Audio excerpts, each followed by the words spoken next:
Hi, everybody. It's 12:04 p.m. Eastern Standard Time. I'm Max. That's Daim. It's Colborn and Renee, and this is your MOCA Weekly Town Hall. We're happy to have you all, that is the three of you, and myself will be happy to know that Twitter is now automatically populating the stream back on our feed again after 2 or 3 weeks away, which what a load off our shoulders that was. And we're happy to have everyone joining us. How is everyone? Good place to start. Colborn, just made yourself a beverage. How's that? I get it. There you go. I don't know what it is. It was real. It wasn't a lie. I actually did it. No apricot jam sandwich? I wasn't. I know. No, you know, I've been waking up a lot earlier than normal. You're past that now. So yeah. So I'm not like hastily eating breakfast on our noon calls anymore.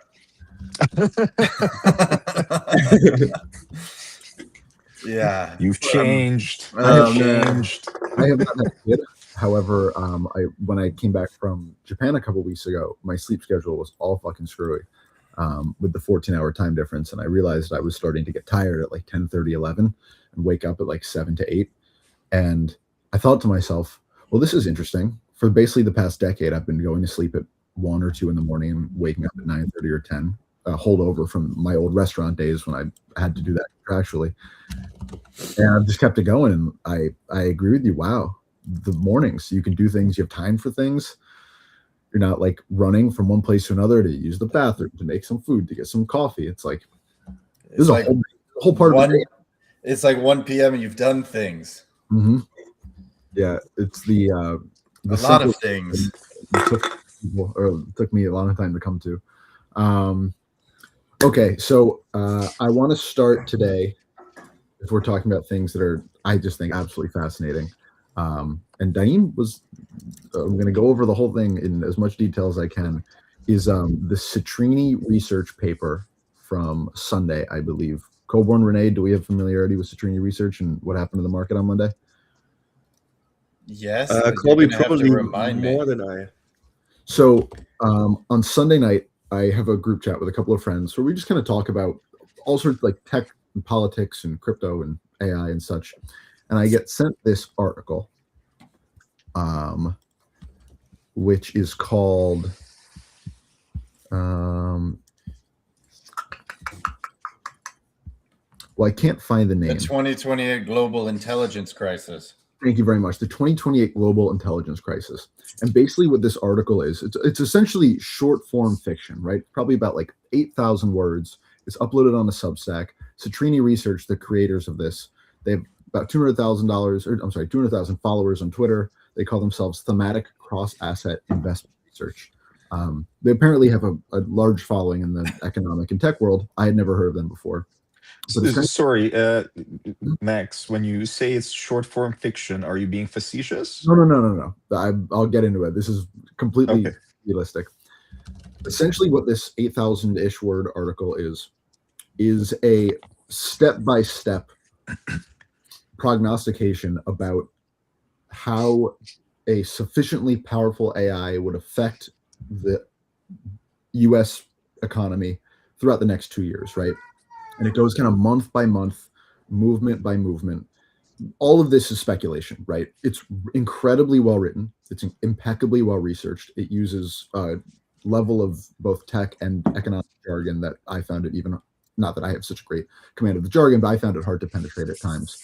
And it kind of goes through, as AI gets a little bit better, how it affects this industry, the gig economy and service industries, how it affects global stocks and credit card companies as AI agents begin to populate and they begin to talk amongst one another and they begin to seek the quickest transaction times and the cheapest transaction fees. And so they're no longer using credit cards. They're using things like Solana and other blockchains, name checked of Solana, by the way, for all these transactions. And it kind of just goes step by step through this very, very dark and dystopian 2-year basically descent into impregnable recession, talking about how the government, specifically the US government, is kind of impotent to stop it, how all of this money is just being kept in the coffers of these very few tech titans who control the gigascaling institutions. And then it just kind of places us in 2028. And it ends with this question of like, well, none of this is going to happen probably because we haven't accounted for all the different chaotic variables. However, like, we hope that this is a warning and at least tells people that this thing could happen, might happen, what it would look like as it happens. So that on its own is interesting. And my friends, when they were talking about it, were super freaked out. I read it. I was a little bit less freaked out, but again, impeccably well researched. However, the important thing is that But it's because you own compute with Venice AI, right?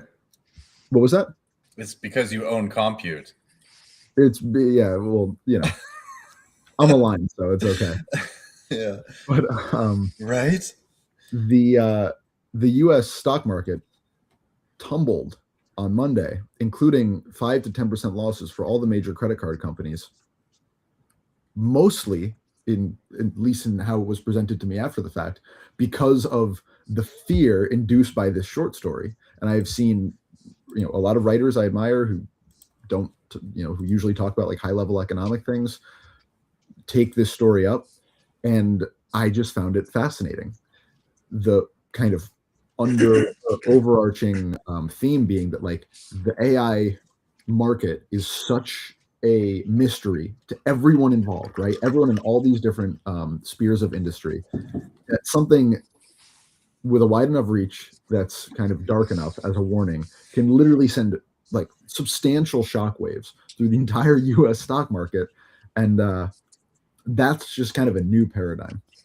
And so, Daim, I don't know if I did a good job explaining it, or if you feel like... you did. I'm now understanding. I was very unsure where this was going for the early parts, but I totally get it now. So, anyways, I think that this is fascinating. I think it's fascinating for a bunch of reasons, not the least of which that fiction might be back. Colborn as the resident. Well, doomer porn is always popular, but it's never been this popular. Popular in the level. It's never been this real. I think MasterCard and Visa lost like 9% of their stock price. I don't know if it's come back since, but like there was a real sweep across these industries. And Circle is up 40%. Is it? Yeah. Well, I mean, the irony for me is that the big fear was that the credit cards would be deemed obsolete as these AI agents preferred to use crypto rails, but then also crypto was down. And I was like, that's classic. I don't see any benefit. Solana was also down, 5%. Colborn, I'd love to get your take on this as the closest thing I think we have to a resident economist, if you have a take. Well, I do have a take because, I'm maybe past the newborn stage of adulting, and I might have an hour or two a day back to myself, and in the past 3-4 days I've vibe coded like 5 websites. And I've done a ton of design work for new projects, and it is I've never been this excited about technology and the potential of myself to do things since I found crypto in 2017. And that is, to me, it's really, really exciting. I've never cared much for any of these companies that are going to get totally disrupted. And I've never thought for a long time. I mean, it was our generation that was given seemingly a very false promise. The second I got out of university was when we were in the Great Recession. And it never felt like there was a there to the economy that we entered. It always felt very fugazi, and the government said the banks were too big to fail. And so I've always been obviously, well, I don't know, I've always been very pro disruption. And to feel this power in my hands on the technology side, as I did feel the financial power in my hands on the crypto side, whatever it is, almost 10 years ago, and then the convergence of the two is incredibly, just at an individual level, very empowering. Now, once you start to scale that up, I can see how it gets very, very scary. And I can see how people who have kind of remained loyal to the institution of capitalism or this idea of, you know, and you kind of like, but I don't know how many of those people. World order. Yeah, I don't know how many of those people actually really exist. So. When you exist in this chat, I'll close my eyes. And if you exist, just. Yeah, if you're out there listening, you're not. You know, that reminds me of like the time, you know, when we did Die with the Most like solo show and we live streamed it to LinkedIn. You know, it's like, what are we doing here? Yeah. You know, on I think the counterweight to that point of the power of the individual is, what was it? Pete Hegseth gave Anthropic CEO a deadline to Sunday to allow them to use full access to Claude because to take off security. Anthropic was under the impression that they were using it to build just a mass surveillance state. Why else would you need it? Which is, of course, 100% true. It's always been that way too. So, just this morning there was this was from CNN 19 hours ago. A great headline: Anthropic ditches its core safety promise in the middle of an AI redline fight with the Pentagon. So, I mean, I consider that similarly. Oh, they folded? It seems like they're in the process of they have to fold. I mean, it would be cool if they didn't, but Anthropic also, I think, considers itself, rightly or wrongly, the the good guy in the AI fight. And I think that they believe that the closer they are to levers of power, whatever conditions that they allow, it just means that other companies who would give more conditions aren't as close to the levers of power. I think that's been kind of their MO since Dario Amodei left OpenAI in 2021. Sounds like it'll be a good men who do nothing situation. Google had a long-standing pledge not to use its AI systems in warfare or surveillance, and they like very quietly just pushed that aside earlier this year because what is a pledge? But what is a pledge that nobody sees? What is if a tree falls in the woods and nobody's around here? OpenAI was a nonprofit company until it wasn't. It's all PR bullshit. Yeah, it's all PR bullshit. I mean, it's guaranteed the next couple of years are going to be unlike anything we've ever seen. One of crazy volatility. But like, how can you not expect things like Google, like Meta, digital platforms that already have massive distribution and rails to people to be more valuable? Or how can you not expect things, again, like Circle or people that are building data centers? Or there's some pretty obvious bets out there, right? Mm-hmm. It is interesting that NVIDIA again blows away results and is down 5% on the day, and the rest of the market tanks with it. But this, I think, is right. We're not going to have, the economy that we knew. We're going to have an AI economy. Mm-hmm. Sooner rather than later. And other than distribution, other than getting these tools into the hands of people and getting more data, and but it definitely starts to get wonky when you start to think about what classical economics mean. This is definitely economic paradigm shift.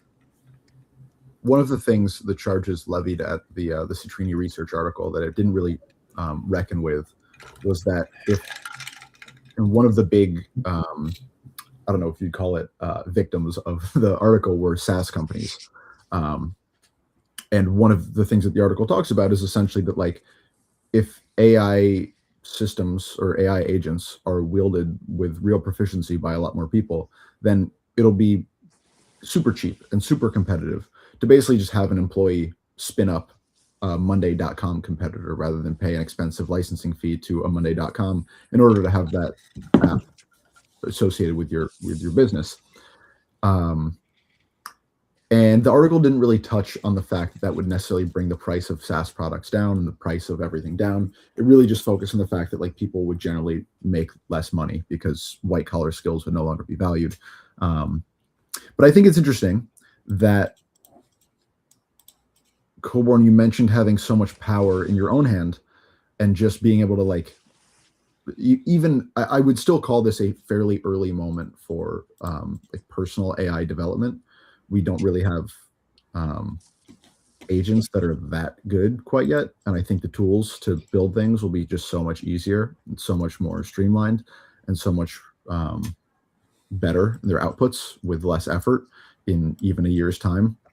It's interesting to think, what does the consumer look like when basically anything but actual physical goods and services they can just kind of make on their own, or they can have an agent that is making on their own for them.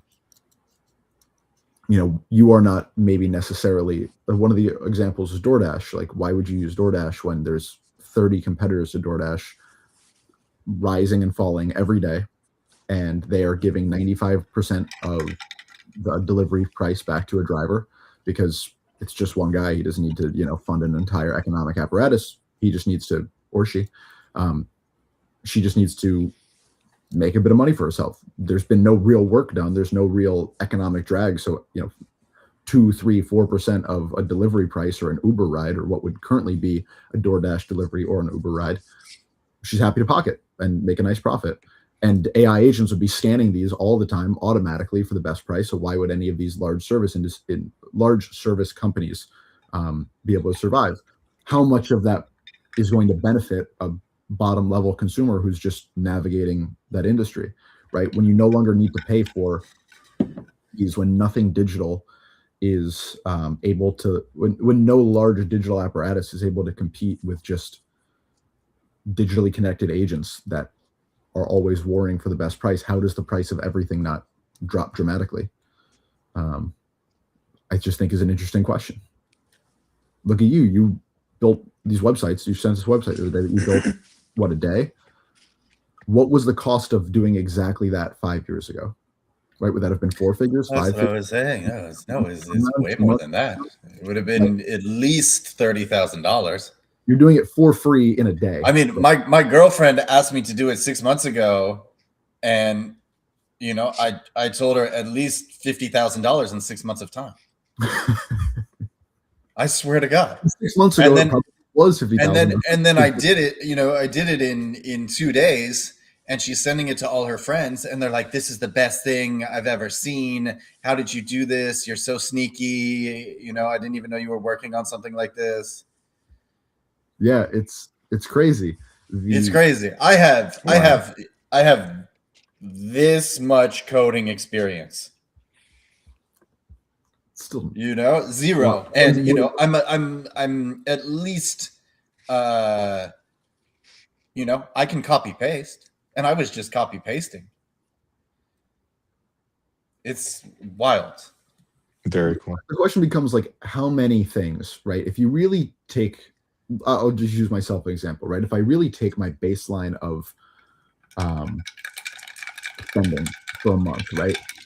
How much money am I spending on subscriptions, online memberships? How much am I spending on anything digital, right?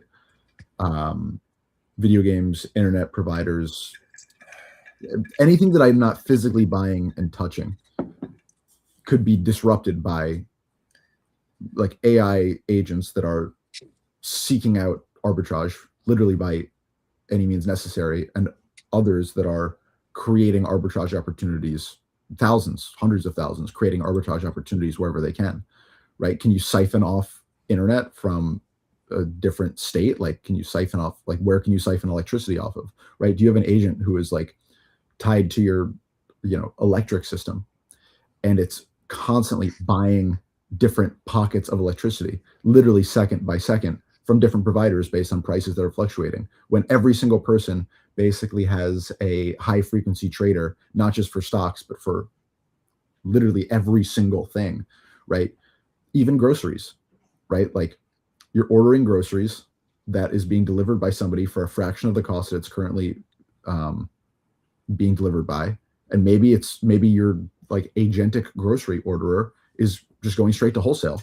And so now, like, point being, there's these massive disruptions that seem like they're 5, 6, 7 steps away, and they are.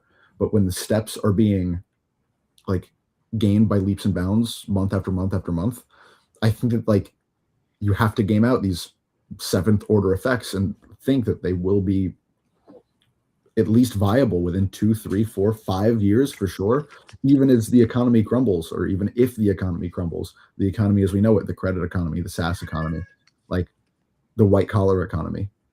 Yeah. I mean, you better believe that I'm about to go get Claudebot and go spin up an agent that's like my personal accountant, that's going to be giving, like tax and business advice. All of these things that used to take like weeks and weeks of time seemingly can just hand it all off on a lark. I saw this week that Claude Enterprise can now be scheduled. So you can now schedule it to create a Friday presentation. You can now schedule it to send memos on a weekly timeline. That's hilarious. And so, like, which seems so trying to catch up to OpenClaw. Could OpenClaw do that? Or I don't know.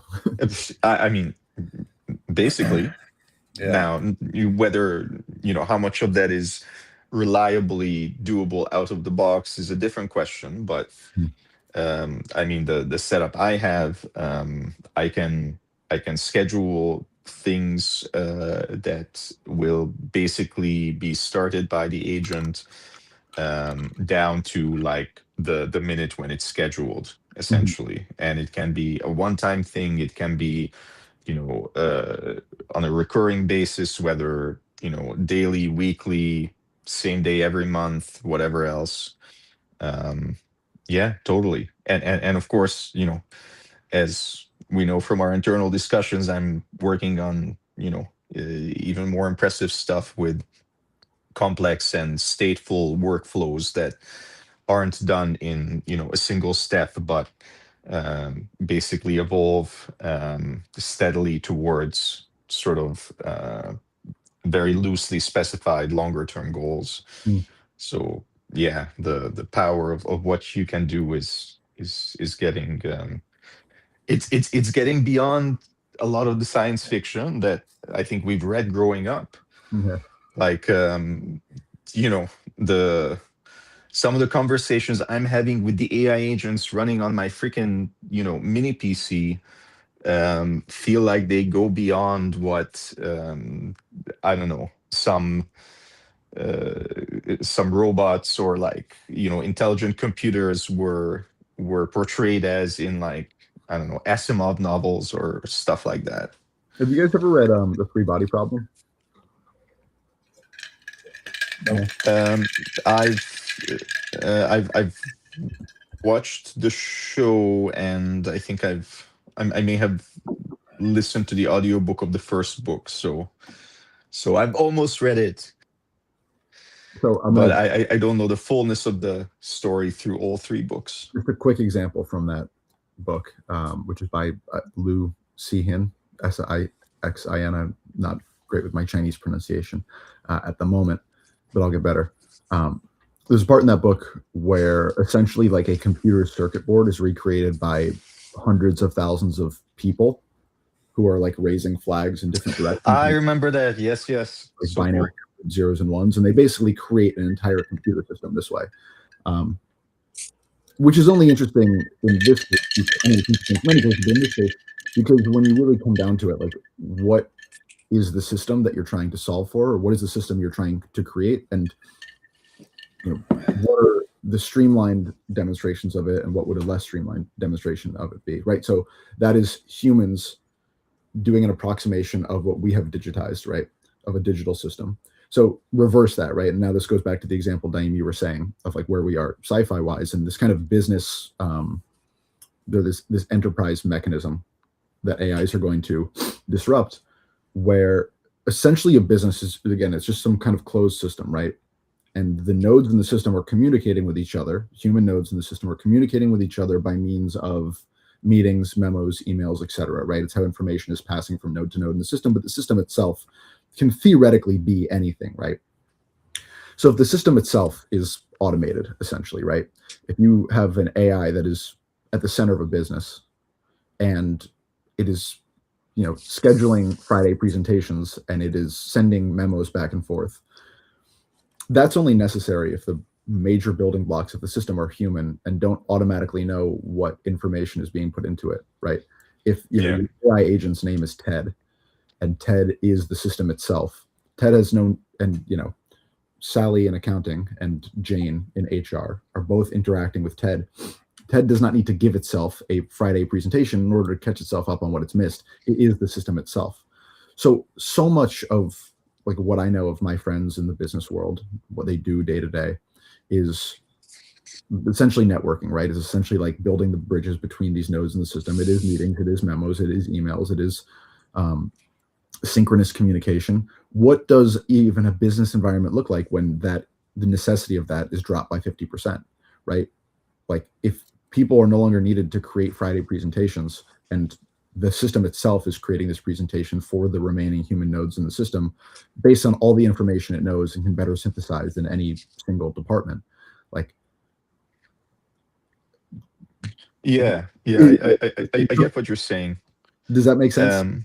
It does, and I think the interesting thing is that I feel like the power of AI, I don't think it comes from what people think it comes from. I think we may have spoken about this a few times before, but like the LLM model, purely the LLM model by itself is even the best ones, like they can only do so much.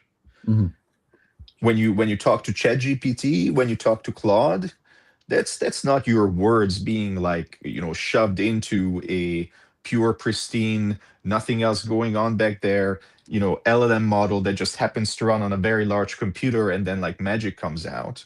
No, both Anthropic and OpenAI have these big sophisticated secret internal workflows and guidance for the LLM to basically use to process all the requests that come in.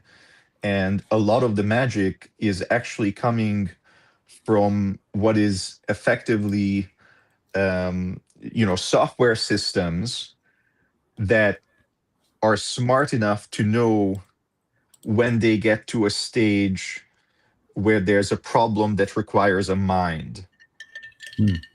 And when they get to a point where they require a mind, then shit is passed off to the LLM, which, whatever the architecture, whatever the internal functioning, whatever the philosophical stuff around it is in terms of what it can do the stuff that human minds can do to varying degrees of reliability increasingly well. And when you integrate that stuff, like that's when magic happens. Because software systems without AI integration can only do things that are like simple enough that you don't need a mind for it, that you don't need somebody with at least a vaguely human-like level of perception or intelligence or judgment. And there's an infinite number of things that are just incredibly hard to do that way. And then suddenly you add AI to the mix, and you go from needing to have some super complex, takes years or decades to develop software, to asking a freaking question in like regular natural language to the LLM, and it gives you an answer that's reasonably like what a human being would answer you if there was a human being you were asking, and that suddenly makes just a whole lot of things work that were borderline intractable without like intimate human involvement before. Mm. And that's the amazing thing, and that's what makes all that craziness possible. I think the you fear. you basically have humans on demand for the computers Right. to, well, not humans, but effectively they have humans on demand to offload the really hard problems too that they can't solve otherwise. I think the fear that I have heard is, generally speaking, like that's how it is today. But if the system can just offload its really difficult problems onto a different system that's tailor-made to work through those problems, right? And you have, we have the AI agent named Ted, and we have another AI agent named, I don't know, Maria. And Maria's the one that handles all the human problems, and Ted's the one that handles all the business problems. And really, they're just different personas within the same system. Like, how far along the road do you need to go before? I don't think humans will ever be completely obsolete, but before 80% of that work is just deemed obsolete, not because it's unnecessary, but because you can get a 95% approximation for 2% of the cost. But think of what. Go ahead. Well, I was just gonna say probably not that far. Like that seems to be coming, but I would say we're already probably closer to it than many people would like to admit, because I don't know. I'm pretty sure they've done studies, and like the percentage of work done at most 9 to 5 like office style workplaces that is actually meaningful and like core to what's happening and moves something forward in a way that if it didn't happen there would be problems, is like shockingly small. Well, every project manager and every product manager, which they're incredibly vital in the current business landscape because you need go-betweens between these different siloed departments. But if that job alone, right, if just the messaging between departments and if just this flow of information is automated, and I would bet that exists now in some respect. I can't speak with any like certainty, but like if just that alone is automated, that does away with a substantial. Absolutely, because so much of why a person is why the average person is sitting in an office 9 to 5 is not because there's 8 hours worth of work that needs to be done. It's because a human on demand is needed. Mm-hmm. Well, I mean, they have to justify their own job function by putting themselves in a bureaucratic mix, which with an agent, it doesn't have the ego to muck up the process, to feel self-important, to justify their role in the process. Mm. Which, and if you kind of think of what the economy was based on previously, it was just really driving the consumption of the US, right? And for those of us, or, well, whatever, we'll sit with that for a second. But the idea that we were just going to consume forever never made sense, right? So there has to be some sort of modal shift. We would have thought we had a couple hundred more years. I don't. We did think that. Yeah. 50. I'm gonna let my cat out. Give me a sec. Speaking of things that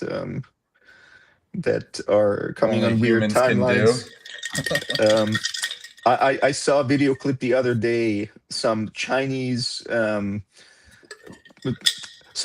flying car that is effectively like a hovering UFO. It's like a helicopter. Well, it's not helicopter blades, but it's horizontal blades basically where like you would expect or roughly positionally where you would expect wheels to be, but like, somewhat encased, I guess, for safety. And it's like, I don't know. It's looking something that could theoretically one day be safely Well, flown in like that could urban settings. There's another thing could only exist with AI, right? This problem with flying cars forever would be like, well, how do you have roads, right? Where people require a visual cue to see the road, and if you just have like in Blade Runner, right, where it's just like rows of cars just kind of flying through the air, all kind of like crisscrossing. How do you know? And it's like, well, if you have a system that tells you where the road is and it is automatically, following these invisible but digitally existent tracks the same way that like flights do essentially, then suddenly that becomes possible because you do have all of these vehicles that know where all the other vehicles are and are following essentially paths through the sky at different altitudes in a way that makes some kind of like traffic sense, but that can only exist with this technology. But that does allow it to exist. You have to take away, in that case you're required to take away human interference because it's accessing the one thing that humans can't, which is at least currently, which is seeing digital objects, I guess, until we all have glasses and showing us exactly how far to climb in the air and exactly where to go. I mean, the way things are going, honestly, I think we are genuinely going to see increasingly. I'm thinking possibly in our lifetime, but if not in our lifetime, probably not far beyond it. I'm going to use the word cyborg shit, but really what I'm mainly focused on is like basically like augmented senses more than necessarily like physical integration for like, I don't know, stronger arms or like whatever. I'm more thinking of I think there will be people who, whether with implants or whether just with like very sort of natural form factor devices, will choose to be able to see, I don't know, magnetic fields in like an integrated way or stuff like that. There's a device invented by a professor. I forget what its name is, but basically it's basically an ankle. It, it effectively looks like an ankle monitor, which makes it not very sort of ideal to use. But what it does is it's an ankle monitor of sorts where there's what do you call it? These vibration motors on like all around, so like 8 of them or like 10 of them or something, and there's the little electronics in there basically make every however many seconds whichever vibration engine is closest to north, magnetic north, vibrate. And so if you wear this thing for like 8 hours straight, then every few seconds through your legs, through your ankles, you're basically going to get a persistent signal as to where magnetic north is. Wow. And people have reported that if you wear it regularly enough, basically even that very crude thing, that sense of direction just starts to integrate more deeply into your awareness. And like suddenly, you are better at sort of automatically knowing which way directions are. You start noticing, unexpected electric fields if you sit down like on the subway right beside, I don't know where there's like a generator or a heater embedded into the wall. Suddenly you're noticing that your anklet is like, now pointing in like a weird direction because of the magnetic interference and things like that. Just use a fucking compass. We had to go all the way there. But I think that's a direction that some percentage of people will go down on. Basically picking up extra senses in like a genuinely integrated way, and basically doing like human augmentation on themselves. I mean, in a different direction, or what seems like a different direction. I was listening to a podcast talking about GLP-1s, right? The Gila monster derived proteins, or not, I'm not sure if they're proteins, but the Gila monsters have derived chemicals that are in, Ozempic and Roe and these weight loss drugs that were also used for diabetes, but also happen to do all these other things. They help people with impulse control. People stop smoking, people stop gambling as much, people stop drinking as much. They also reduce inflammation, so they might have an effect on heart health and even brain health. There's like studies in the works about whether they like help prevent autism. Sorry, what is doing that? So these are GLP-1s. This is the class of drug that is branded under like Ozempic and Roe and Wegovy. Okay. They at least 2 years ago they were really big in LA. I know because a lot of people in Hollywood were using them to keep weight off. There's dramatic weight loss, basically because they control your appetite. You stop having a craving for salty or fatty or sugary foods. You get full faster. And one of the big problems in the U.S. that contributes to obesity is portion control. We're taught from a young age to expect more food, and so there's no real ingrained.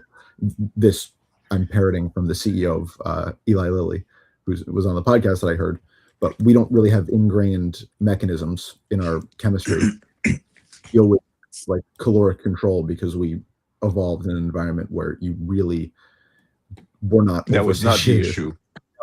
Yeah. But these drugs are side effects long-term unclear. However, they affect they affect all these different things, all these different like control mechanisms, all these different inflammation mechanisms. And I think it's just interesting in concert with what you were talking about with the ankle monitor, because what is taking, these weight loss pills now exist in pill form. What is that but some kind of cyborgian, it's not electronic, but it is certainly technologic, some kind of cyborgian augmentation of body mechanisms. And maybe that's an extreme way to talk about just like ingestible drugs in general or vaccinations. But this is a really widespread, or the effects of this on the body are so widespread, they feel almost cyborgian, like some implant that is like basically pumping hormones in your body to change this, to change that, to change that. It's very it's pretty But similar. there's all sorts of these things, right? If you can wear an ankle monitor and take a pill, and suddenly your inflammation is reduced by 70%, you're a much lower risk of heart attack, cancer, Alzheimer's. It's not out of the question that in 20 years the aging could be. Well, yeah, that's a whole new dystopia. We could have just, we could solve for, right? If there's no inflammation, then you can almost solve for perfect cellular health. It's, at this point, it does feel like anything is possible. Totally.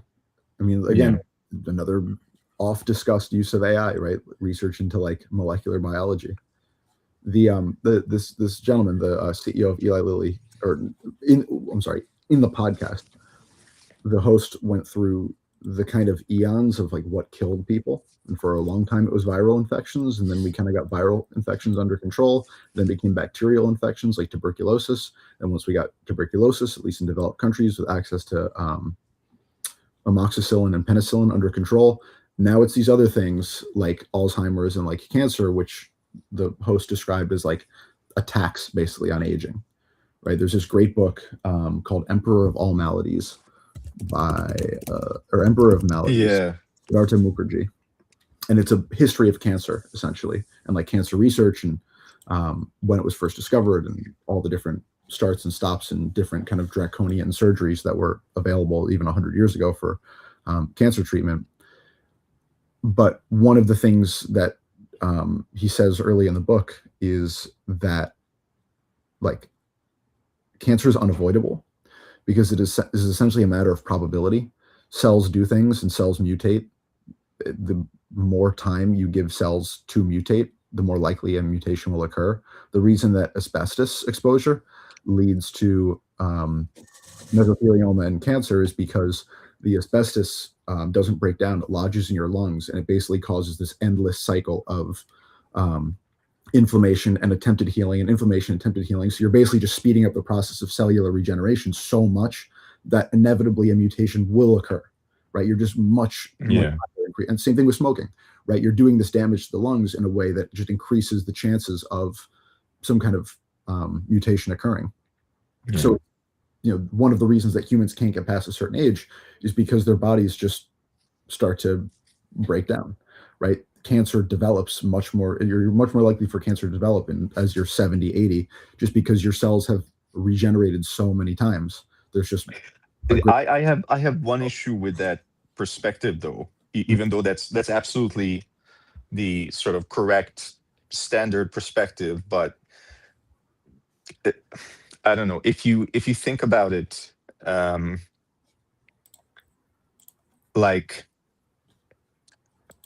why is that happening?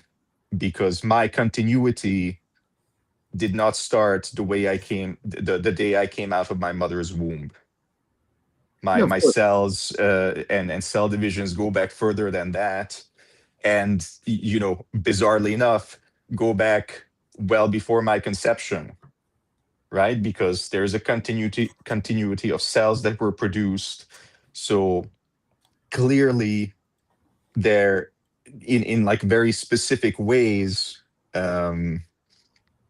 The human cells and or animal cells are capable of producing cells with literally ongoing continuity and viability that spans like millions of years. So who knows? Look, I gotta say goodbye. Okay, we'll finish this conversation, Daim, and then we'll kick off. It's a good one. Yeah. Thanks, sounds guys. Good. Michael, all right. Ciao. I am definitely not a doctor, or a molecular biologist, and so it's hard for me to speak with any certainty. However, you start introducing more and more unpredictable mechanics into the system.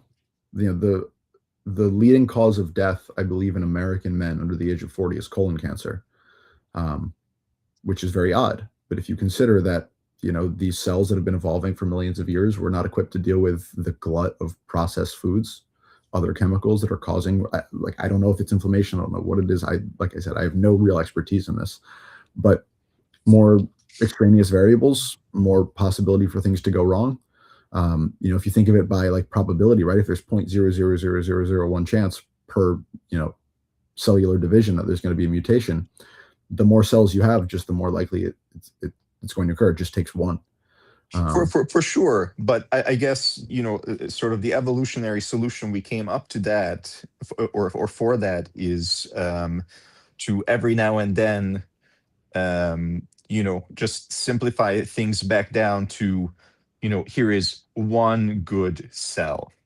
Mm-hmm. This cell is good, and we're gonna go forward from that. And when you get a good cell or a good enough cell, it seems like that can basically take, about, for human beings, about 80 years of constant division and repair and whatever else before things really get fucked up again badly enough. Well, I think about yeah, sorry not to cut you off, but I think well, about like skin cancer, right? It's just as an example. Yeah. Right? Where you're right, your skin cells, generally speaking, are not degrading all the time, but it's like the sunburn, right? It's when you're introducing some external phenomenon that begins to either force cellular division or inspire more cellular division, like the asbestos example, right? Normally your lungs would not just be creating new cells all the time. However, in this case, you have like a particulate lodged in your cell, or lodged in your organ, and so there's no choice but for the tissue to try and regenerate over and over and over again, and then failing to do that, it just tries and tries again. So, like I said, I can only parrot what I've read in the few books and articles and things that I've seen. I don't think you're necessarily wrong. It's more just a well, I think it's how far you are from the original ground truth, right? The original ground truth being the single joined, sperm and ovum cell that gave rise to you. And it seems like the further you are from that, the more mutation and damage has accumulated. So if we can ever somehow do something that kind of percolates throughout an adult human being's body and sort of resets, I guess, genetic material or genetic material and whatever else to that known good state, that would be us, solving aging. Sure. But and who knows what you medical evidence, to go back to what Coburn was saying, Yeah. 20 years, as a theory like that is not even fleshed out in journals or fleshed out by professors or fleshed out by doctors, just fleshed out by a system analyzing itself or analyzing a medical database and suggesting new therapies that we wouldn't have thought about. Taking an idea like that, which I'm sure populates some annals of medical history, and saying, oh, actually, I might have found a chemical solution that can get this done. Let's put it in a clinical trial with 99% certainty. A company like, an Eli Lilly or a Bayer, why not put in a clinical trial? If you solve that, you can get very rich.